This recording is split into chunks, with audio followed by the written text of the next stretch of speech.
Hey, salut à toi l'ami, j'espère que tu te portes bien, j'espère que tu vas bien, j'espère que tu tiens bon au-delà des difficultés de la vie. Alors, mon nom c'est Warren, si tu es nouveau sur la chaîne, déjà abonne-toi à la chaîne afin de ne plus rien rater. Tu actives simplement la cloche des notifications et tu appuies sur le bouton subscribe afin de ne plus rater nos vidéos qu'on poste ici de façon hebdomadaire. Alors, aujourd'hui en fait, j'ai envie de partager une réflexion avec vous.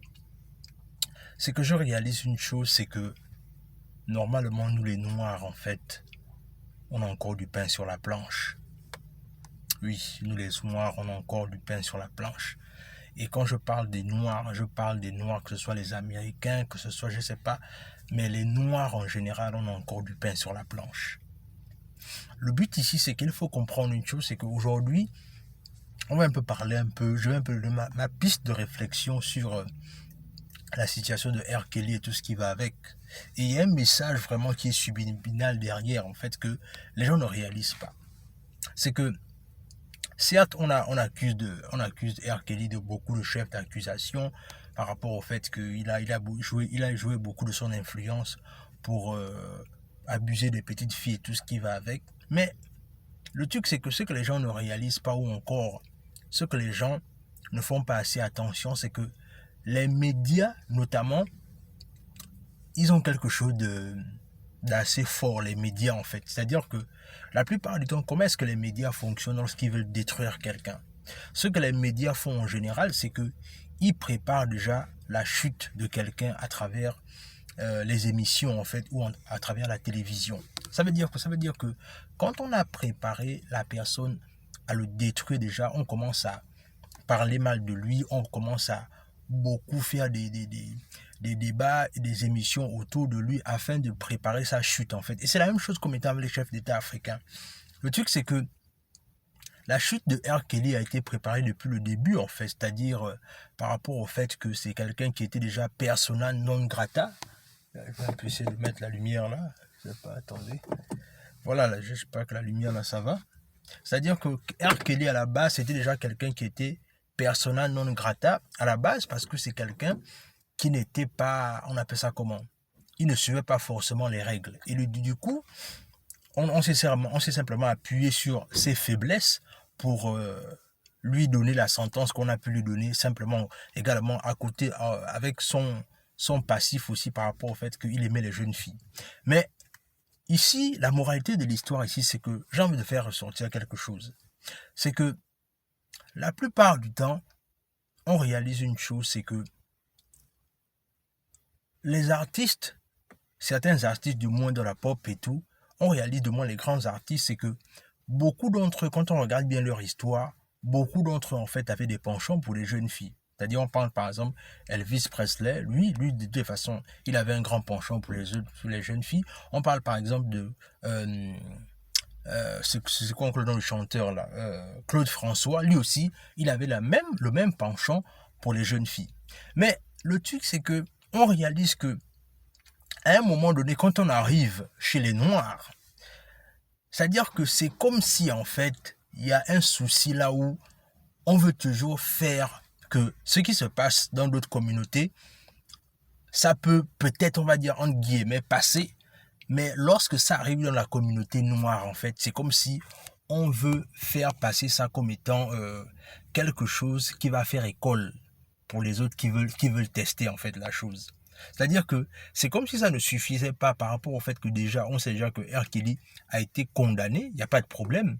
Mais en même temps aussi, ce qu'on est en train de faire, c'est qu'on est en train de retirer de toutes les plateformes de streaming sa musique.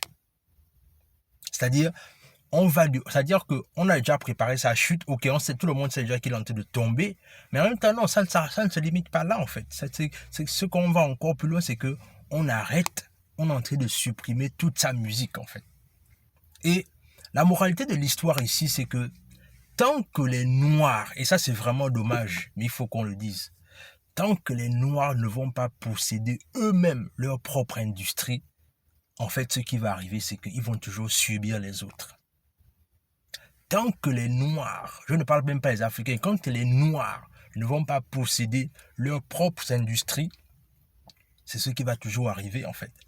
Et on a pu bien le constater il n'y a pas longtemps avec la situation de Facebook. Facebook a fait 7 heures sans émettre. Mais regardez comment la vie tournait au ralenti, en fait.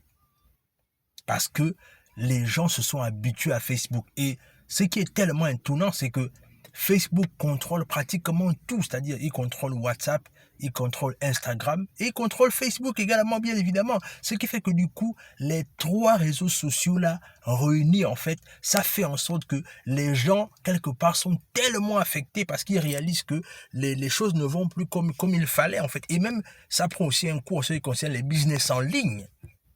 Et le truc, c'est que la moralité ici, c'est que ce qu'on doit clairement comprendre, c'est que tant qu'on ne va pas comprendre la nécessité pour nous de posséder nous-mêmes nos propres plateformes, réfléchir comment est-ce qu'on peut se lancer pour nous aussi posséder nos propres réseaux, ce qui va arriver, c'est qu'on sera toujours esclave des autres.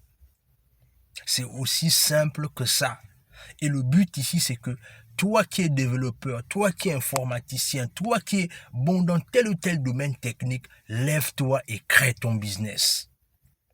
Ne reste pas cantonné par rapport au fait que tu as un bon boulot, tu gagnes bien ton argent. Non, il y a bien au-delà de ça.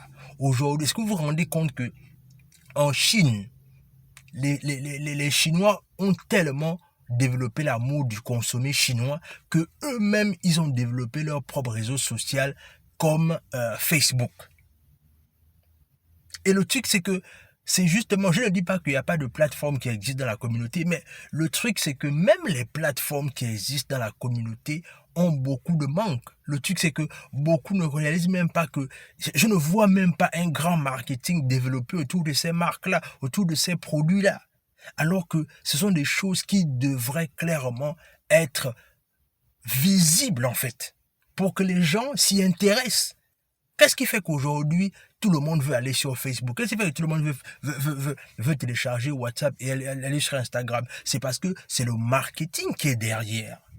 Ça veut dire que les entrepreneurs africains comprennent une chose, c'est que oui, certes, il y a le moment là où tu crées le produit, mais il y a le moment aussi, il faut le commercialiser proprement et il faut faire de la publicité pour que les gens soient au courant de ce ce qui est créé. Dans tous les cas, c'est quelque chose comme ça que je voulais vraiment partager avec vous. C'est que, dites-moi un peu ce que vous pensez en commentaire. Est-ce que la situation de R. Kelly ne vous interpelle pas dans le sens où c'est comme si, clairement, c'est une forme d'acharnement déjà sur lui, alors qu'on sait déjà que la justice a fait son travail. Mais le fait encore de retirer sa musique des plateformes de streaming, c'est comme si, en fait, on est en train de préparer ça, vraiment, on veut comment l'éradiquer, en fait. Et c'est la même chose qui s'est passé avec O.J. Simpson, en fait. C'est-à-dire que à chaque fois qu'un noir fait quelque chose, il y a toujours ce côté-là où, en fait, on veut prendre ce dernier comme étant exemple pour quiconque veut essayer encore. Dans tous les cas, dis-moi ce que tu en penses en commentaire. Est-ce que tu penses que je me trompe? Est-ce que tu penses que c'est vrai? Dis-moi en commentaire, abonne-toi à la chaîne, partage la vidéo autour de toi. Et sur ce, on se dit à la prochaine.